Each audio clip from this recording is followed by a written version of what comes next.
कि बंगाल की बॉर्डर से हो रही घुसपैठ सिर्फ बंगाल का मामला नहीं रहा है, अब ये राष्ट्रीय सुरक्षा का मामला है। देश की संस्कृति को बचाना है, देश की सुरक्षा को सुनिश्चित करना है, तो बंगाल की बॉर्डर सील कर दे, ऐसी देशभक्त सरकार यहां लानी पड़ेगी जो ममता बनर्जी नहीं कर सकती, केवल और केवल भारतीय जनता पार्टी कर सकती है। घुसपैठ के अलावे भ्रष्टाचार से पूरी बंगाल की जनता त्रस्त है।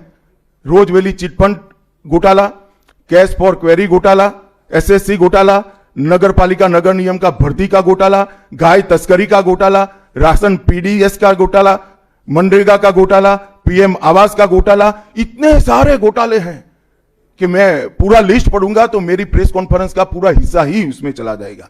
अब क्या ममता बनर्जी इस बात का जवाब दे सकती है कि आपके मंत्रियों के ठिकाने पर से 27 करोड़ रुपया मिलता है, जिसको गिनते गिनते नोट गिनने की मशीन भी गर्म होकर बंद हो जाती है। बंगाल जैसे गरीब राज्य के अंदर 27 करोड़, 20 करोड़, 15 करोड़ ये राशि मिल रही है, आपकी कोई अकाउंटेबिलिटी नहीं है। पार्थो चैटर्जी जेल में जाते हैं, ज्योति प्रिय मलिक जेल में जाते हैं, अनुव्रत मंडल जेल में जाते हैं, जीवन कृष्ण शाह जेल में जाते हैं, माणिक भट्टाचार्य जेल में जाते हैं, चंद्रनाथ सिन्हा जेल में जाते हैं, परेश पाल जेल में जाते हैं, कुंतल घोष जेल में जाते हैं, फिरहाद हकीम वो भी आरोपी बनाए जाते हैं, शोभन चैटर्जी आरोपी बनाए जाते हैं, कुणाल घोष 3 साल जेल में रहकर आते हैं, और आप कहती है कि भ्रष्टाचार नहीं हो गया, हो रहा है। आप आंख मूंद लिए ही हो भ्रष्टाचार के लिए, मगर बंगाल की जनता अपनी आंख बंद कर नहीं बैठी है। गरीब बंगाल की जनता के अधिकार का पैसा आपकी कैडर की भेंट चढ़ रहा है, आपको इसको जवाब देना पड़ेगा। দেশের স্বরাষ্ট্রমন্ত্রী অমিত শাহ তার আরেকবার ব্যর্থ হতে চলা বঙ্গ সফরে এসে শুনলাম খুব আক্রমণ করেছেন এবং আমার নামও উচ্চারণ করেছেন। আমি প্রথমে বলি, এটা খুনের মামলার আসামি হয়ে জেলে ছিল, তার কাছ থেকে জেলের কথা শুনবো?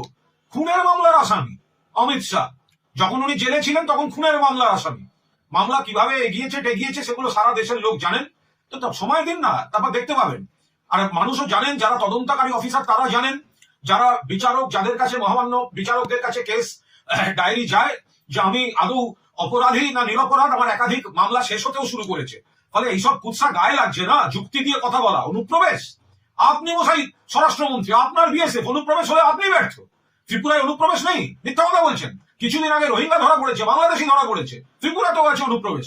আর দুর্নীতি নিয়ে কথা বলছেন, জেলখাটা আসামি, খুনের মামলার আসামি অমিত শাহ। আপনারা যাদের দিকে আঙুল তুলেছেন দুর্নীতিগ্রস্ত বলে ভিডিও দেখিয়েছেন পশ্চিমবঙ্গে, আজকের যিনি বিরোধী দলনেতা, মহারাষ্ট্র, সারা দেশে, আসাম, যাদের বলেছেন তাদের এগেনস্টে তদন্ত চাই, হাজার হাজার কোটি টাকার দুর্নীতি অনেকে, তাদেরকেই তারপরে ওয়াশিং মেশিন বিজেপিতে নিয়ে তাদেরকেই পদ দিয়ে আবার বড় বড় কথা বলছেন। যাদের ক্যামেরায় দেখা যাচ্ছে টাকা নিচ্ছে তাদের নিয়ে বসে আছেন, আপনি আবার অন্যদের দিকে তাকিয়ে কথা বলছেন। আমি কুণাল ঘোষ জ্ঞানত কোনো অন্যায় করিনি। জেল খুনের মামলায়, জেল খাটা মামলার আসামি, জেলে ছিলেন খুনের মামলায়, ঘটনাচক্রে আজকে দেশের স্বরাষ্ট্রমন্ত্রী হয়েছেন। কথা বলবেন ভেবে চিন্তে কথা বলবেন।